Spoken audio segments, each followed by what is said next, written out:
Assalamualaikum warahmatullahi wabarakatuh. Waalaikumsalam. Waalaikumsalam warahmatullahi wabarakatuh.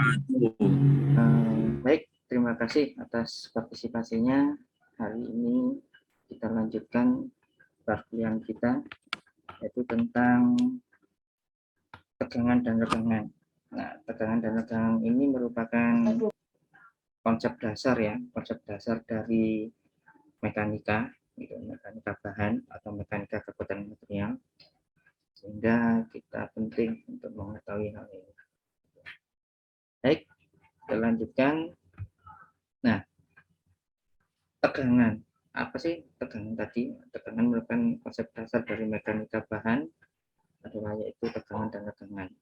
Di mana konsep ini didasarkan pada batang pneumatis yang mengalami gaya aksial. Batang pneumatis merupakan elemen struktural lurus yang mempunyai penampang konstan di seluruh panjangnya, di seluruh penampangnya. Gaya aksial merupakan beban yang mempunyai arah sama dengan sumbu elemen sehingga mengakibatkan terjadinya tarik atau tekan pada batang. Nah, jenis-jenis tegangan itu kita ada banyak nih gitu tegangan, karena dalam suatu mekanika itu tegangan ini salah satu unsur utama yang harus kita perhatikan gitu. Di mana tegangan itu ada tegangan lentur, tegangan normal, tarik dan tekan, itu tegangan geser dan tegangan puntir. Biasanya tegangan puntir, tegangan geser, tegangan tarik ataupun lentur itu bisa terjadi pada komponen-komponen elemen mesin. Nah, kita ambil yang paling dasar, yaitu tegangan normal, di mana tegangan normal ini bekerja dalam arah tegak lurus, permukaan potongan melintang, batang yang diberikan oleh dengan notasi sigma. Nah, ini merupakan daya contoh bahan dari tegangan normal, di mana gambar yang stanchion ini merupakan batang yang ditarik, gitu ya, ujung-ujungnya kita tarik, itu sehingga dia sampai mengalami suatu kemunduran, gitu, di mana batang ini akan mengalami pengecilan batang yang disebut dengan knocking di sininya. Nah, itu. Nah, sedangkan yang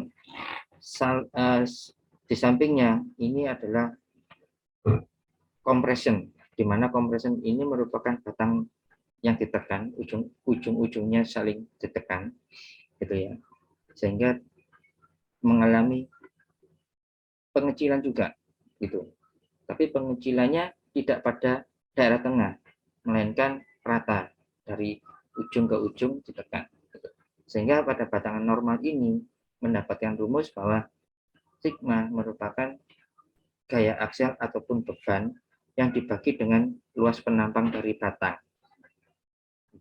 Nah, untuk tegangan normal sendiri itu ada benda kerjanya, itu bisa berbentuk silinder ataupun plat pipi, gitu ya, plat pipi, gitu, plat pipi. Nah, dari tegangan normal ini, maka ada kemungkinan tegangan-tegangan yang lain. Salah satunya adalah tegangan geser, di mana tegangan geser ini ialah tegangan yang bekerja sejajar pada bidang pembebanan. Di mana tegangan geser ini terjadi jika suatu benda bekerja dengan dua gaya yang saling berlawanan, tegak lurus dengan sumbu batang, gaya tidak segaris, namun pada penampangnya tidak akan terjadi momen. Gitu. Tegangan ini banyak terjadi pada konstruksi seperti sambungan beling, gunting, dan sambungan baut. Nah, di mana sambungan-sambungan beling ini nanti akan kita bahas di semester depan di mata kuliah elemen mesin. Gitu. Nah, pada saat tegangan geser ini sudah bergerak, maka ada model regangannya. Gitu. Di mana regangan normal ini pertambahan panjang yang diukur secara mekanik maupun optik, atau dengan melekatkan suatu tipe tahanan elektrik yang biasa disebut dengan strand gauge. Gitu. Sehingga pada saat permukaan bahan ini tunnel strand gig berisi sejumlah kawat halus yang harus dipasang pada arah yang aksial terhadap batang. Dengan pertambahan panjang pada batang, maka tekanan listrik kawat akan berubah dan perubahan ini dideteksi pada suatu jembatan Wheatstone akan dan diinterpretasikan sebagai perpanjangan. Di mana gaya normal ini ada satunya berbentuk pipi dan ini adalah yang berbentuk silinder. Di mana ini akan ditarik dari ujung ke ujung. Dia akan mengalami pengecilan di sini, di tengah-tengah ini. Jadi ini pengecilan ini yang biasa disebut dengan bahasa teknik adalah knocking. Nah, kita lanjutkan. Nah, di mana regangan tadi dinyatakan dengan epsilon, di mana simbol epsilon adalah angka 3 yang terbalik, itu ya, dihitung dengan membagi deformasi total dengan panjang awal atau secara sistematis. Nah, ini rumusnya, di mana epsilon sama dengan LU dikurangi LU, gitu ya, dibagi dengan LU, atau sering kalau diringkas, di mana LU dan dikurangi LU ini adalah delta L dibagi dengan LU. Nah, ini LU adalah panjang ukur mula-mula, lalu delta L adalah perpanjangan. Kalau kita gambarkan, jika kita punya batang, ini katakanlah jepit, gitu ya, kita tempelkan, kita punya batang ini, lalu kita tarik ujungnya dengan beban tertentu. Maka dengan beban tertentu itu dia akan mengalami suatu perpanjangan yang kita sebut dengan delta L ini. Di mana delta L ini adalah panjang mula-mula, gitu ya, panjang mula-mula dikurangi panjangnya ini, gitu, dikurangi panjangnya ini, panjangnya ini. Jadi misalkan kita punya batang dengan panjang 10 cm, lalu kita tarik, dia akan mengalami kemuluran. Katakanlah kemulurannya sebesar 15 cm, maka rumus yang kita gunakan adalah 15 cm. 15 cm dikurangi dengan 10 cm. Jadi pertambahan panjangnya delta-nya adalah 5 cm. Secara garis besar bisa diterima ya. Itu kalau ditarik gitu ya. Itu. Nah, dari regangan ini maka muncullah suatu modulus elastisitas. Di mana modulus elastisitas ini merupakan kekakuan, bahasa kerennya adalah stiffness, di mana suatu bahan yang memiliki kekakuan yang tinggi bila mendapatkan beban dan batas elastisnya, sehingga hanya mengalami deformasi elastis yang kecil. Kekakuan ini ditunjukkan oleh modulus elastisitasnya dengan simbol E besar. Nah, ini model grafiknya. Itu model grafiknya. Nanti kita bahas satu-satu. Oke. Nah, di mana hubungan linear antara tegangan dan regangan dinyatakan dengan persamaan hukum Hooke. Nah, saya tidak perlu menjelaskan di hukum Hooke itu apa. Insya Allah di hukum Hooke bisa sudah dijelaskan kepada fisika 1 dan fisika 2. Gitu. Nah, rumusnya adalah ini, di mana tegangan elastis sama dengan modulus elastisitas dikalikan dengan regangan. Nah, dari sini akan timbul hubungan antara regangan dan regangan. Nah, hubungan tegangan dan regangan ini kaitannya berhubungan dengan mesin uji tarik. Mesin uji tarik ini adalah simulasi uji tariknya, itu. Kemudian ini bisa, Oke, ini adalah uji tarik. Nah, ini adalah grafik tegangan regangan. Ini adalah simulasinya kalau A, B, C, D, E, F, G. Nah, ini adalah batang spesimen atau benda kerja standar Association Standard Testing Machine ASTM punyanya Amerika, itu standarnya seperti ini. Baik untuk uji benda kerja yang terbuat dari plat sama bentuk silinder, as silinder, gitu ya, berbentuk as silinder. Nah, sedangkan ini adalah grafik hubungan tegangan-regangan pada salah satu material baja. Sehingga nanti komponen yang kita gunakan dalam uji tarik untuk melihat tegangan dan regangan itu akan berbeda tergantung dari bahannya. Jika itu bahannya dari baja, grafiknya akan seperti ini. Jika bahan dari plastik, itu seperti ini. Dari aluminium, dari resin, ataupun yang lainnya. Itu dia akan mempunyai grafik hubungan tegangan yang berbeda-beda. Selanjutnya, ini merupakan salah satu contoh grafik hubungan tegangan-tegangan. Ini yang ke atas ini tegangan, yang mendatar ini adalah tegangan. Ini simbolnya tidak ada. Nah, untuk gambar 1 ini adalah kurva tegangan untuk baja karbon medium yang tengah-tengah. Lalu di gambar 2 baja karbon campuran. Di gambar 3 adalah untuk baja karbon tinggi dengan campuran bahan non ferrous, ya. Lalu pada gambar 4 untuk campuran non ferrous dengan besi kasar. Diagramnya di gambar 4. Nah, sementara yang gambar 5 adalah untuk karet, gitu. Diagramnya karet. Nah, ini akan berbeda-beda tergantung bahan yang kita gunakan pada saat kita melakukan uji tarik, gitu. Karena pada hubungan grafik tegangan-tegangan selalu berhubungan dengan mesin uji tarik, gitu. Selanjutnya, nah ini kita bahas. Kalau melihat dari hubungan gambar tegangan dan regangan, gitu ya, mulai dari titik O hingga titik A, ini dinamakan daerah proporsional limit, di mana pada daerah ini tegangan yang terbentuk proporsional dengan tegangan yang bekerja, sehingga tegangan yang membentuk kurva tegangan regangan mulai terdifisiasi dari garis lurus. Artinya apa? Di aplikasi dalam praktikum, jika titik O kita tarik sejauh dengan titik A ini, mesin itu akan kita hentikan, tapi bahan itu akan kembali dalam bentuk semula, belum mengalami kemuluran sedikit pun. Itu. Ini bisa dibuktikan kalau kita melakukan uji praktikum. Nah, kebetulan di tempat kita belum ada uji tarik. Kemarin sudah 2 tahun ini saya mengajukan ke universitas, masih belum ter-ACC, gitu, karena mesinnya cukup mahal. Mesin cukup mahal, bukan rupiah tapi dolar. Sehingga pimpinan masih menangguhkan hal itu. Oke, ini daerah profesional limitnya.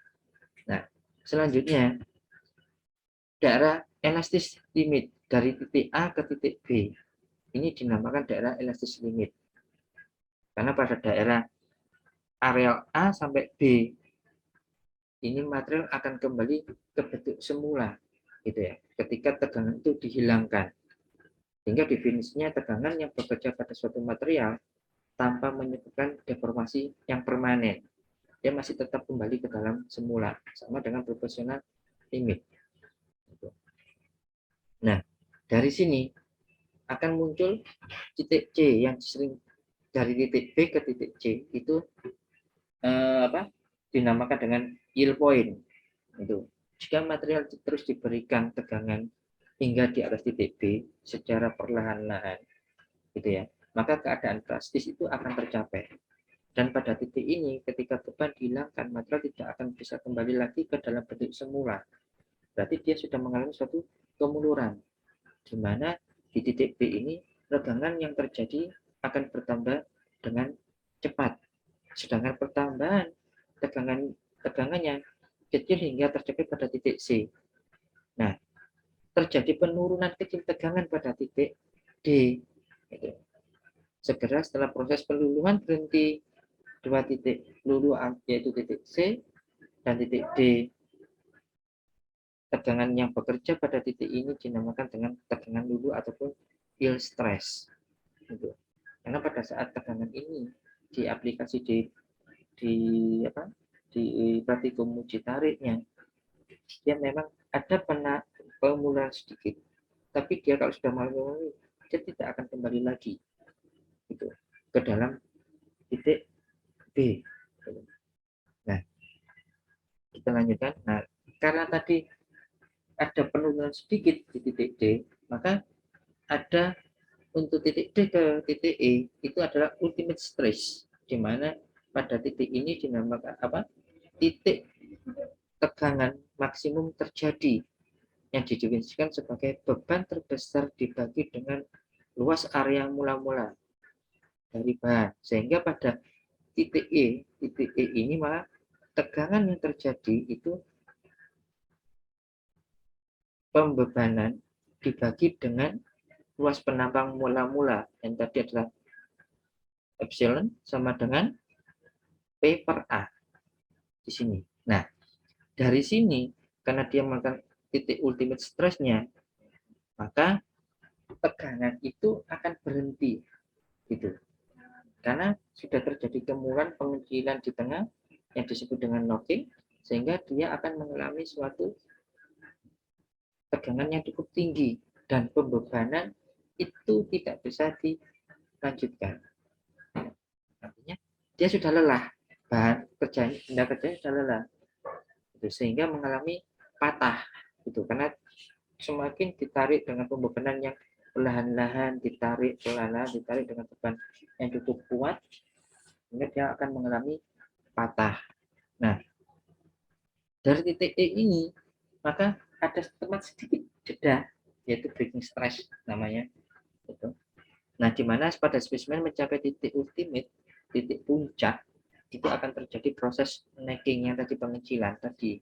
Nah, kemudian di luas penambang area, biasanya ada di tengah, gitu ya. Nah, tegangan kemudian terus berkurang hingga spesimen patah yang ditemukan pada titik F ini yang tadi saya sebutkan tadi.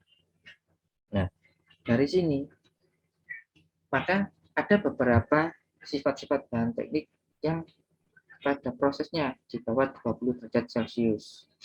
Nah, ini ada aluminium kuningan, ada aluminium campuran, kuningan, tembaga, macam-macam. Ini nanti bisa dilihat sendiri. Itu. Nah, ini merupakan modus yang dimana hasil angka-angka ini dihasilkan dari uji praktikum. Itu, uji praktikum. Jika uji praktikum ini tadi satuannya Newton ya, itu. Kalau dikonversikan ke standar internasional SI itu kilogram per milimeter persegi. Kalau biasanya pembebanannya di dalam satuan SI Indonesia punya itu. Nah, ini adalah kalau ini dari bahan dari bahan material, lalu ini ada kaca, beton, nah, ini ada grafit juga. Nah, ini nanti bisa dilihat sendiri itu. Nah, setelah mengalami perubahan tadi itu ada beberapa sifat-sifat mekanis bahan, karena pada tegangan dan regangan ini yang sering kita lakukan itu adalah untuk mencari sifat mekanis dari bahan itu. Jadi ada hubungannya dengan material teknik gitu ya. Material teknik di mana sifat-sifat mekanis bahan tadi akan terlihat kekakuannya. Itu ada stiffnya di mana sifat bahan mampu regang pada tegangan tinggi tanpa diikuti regangan yang besar. Contohnya baja. Gitu ya. Lalu ada kekuatan yang biasanya kita sebut dengan strength. Nah, di mana sifat bahan yang ditentukan oleh tegangan paling besar material mampu regang sebelum rusak ini ya. Ini sebelum rusak atau failure, ini dapat diberikan sebagai batas proporsionalitasnya. Lalu ada elastisitas, di mana sifat material yang dapat kembali ke dimensi awal setelah beban dihilangkan.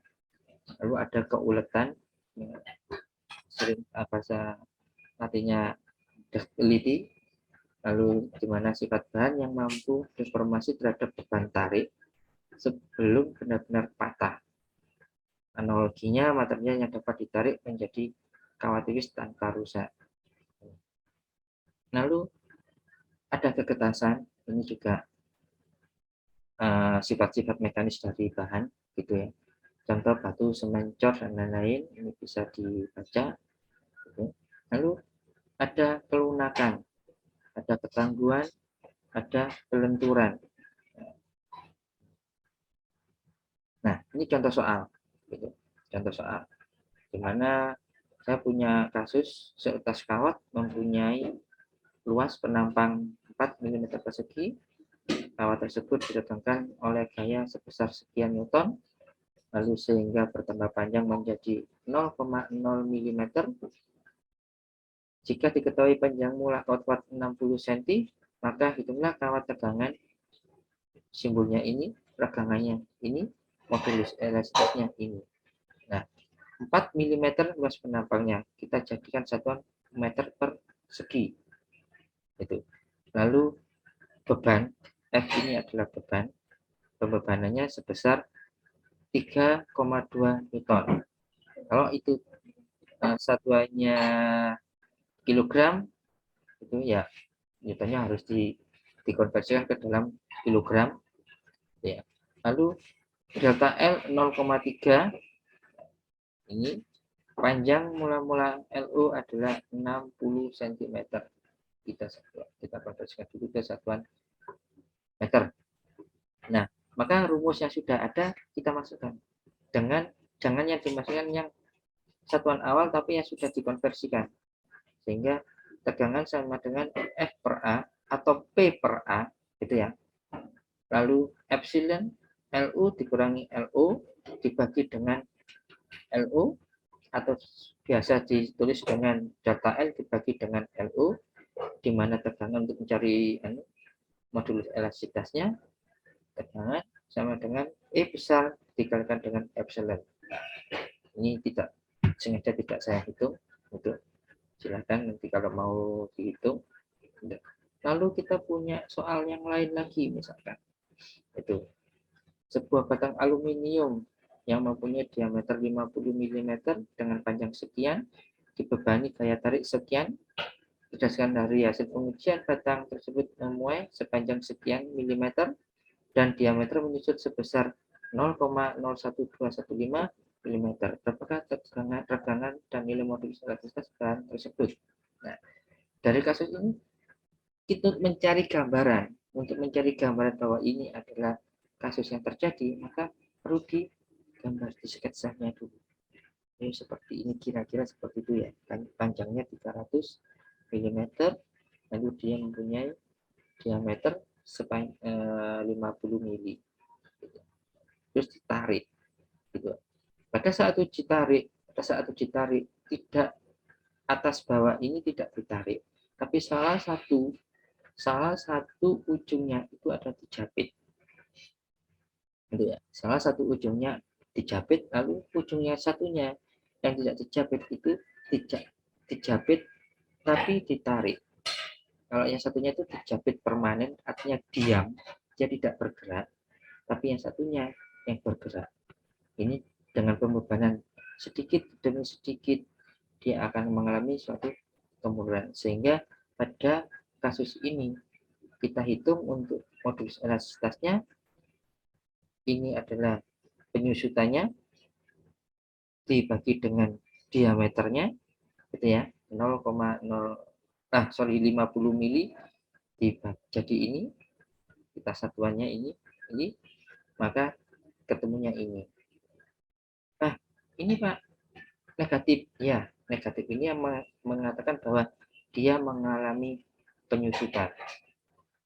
Ya, penyusutan. Nah, untuk modulus elastisitasnya, dia akan memakai di mana P ada itu pembebanan dikalikan dengan L, gitu ya, panjangnya, lalu dibagi dengan luas penampang dikalikan dengan delta L. Di mana luas penampangnya tadi ini 1,96 dikalikan dengan ini. Makanya tadi kesatuan yang ini, ketemunya ini. Tambah dulu mana guys ya? Ya, oke. Lalu contoh yang lain. Nah, ini jika suatu batang baja berbentuk persegi dengan sisi 100 mm mempunyai panjang 2,5 meter, batang tersebut mendapatkan gaya tarik 1.300 kN.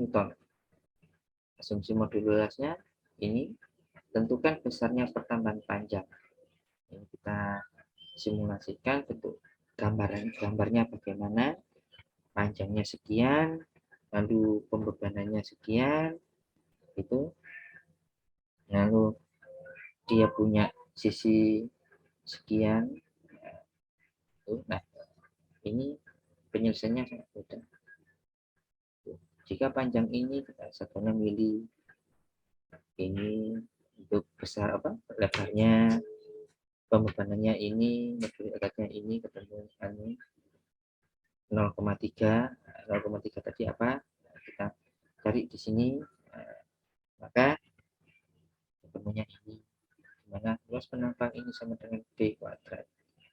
Tadi ketemu 130 MPa untuk regangannya, maka pertambahan panjangnya.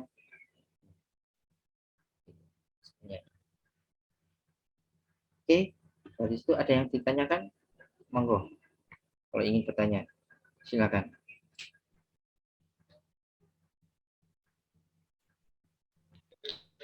Yang slide 20 itu Pak, yang nggak paham Pak. Iya, sebentar. Itu kan, ya di slide 20, nggak tahu dibuka Pak. Iya, sebentar. Ini ya.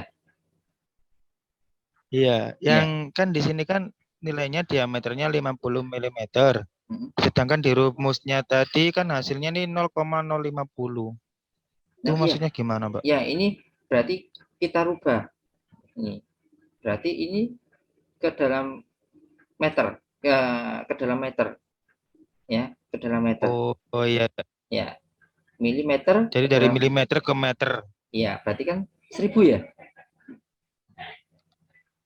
Ya, 1 meter berarti 1000 mili. Iya. Ya, dibagi 1000. Nah, Ya, bagi iya 1000. kan? Bagi 1000. Ya, ya, Pak. Karena kita dari mana 50 mm ini, kita satuannya yang diminta adalah ini. Dan ini yang sering dari teman-teman atau kakak tingkat sama ya lupa itu. Wis wong ini 50 meter, ini yang diminta hasilnya milimeter, ya sudah itu aja. Tuh. Tapi mereka tidak melihat hasil ini.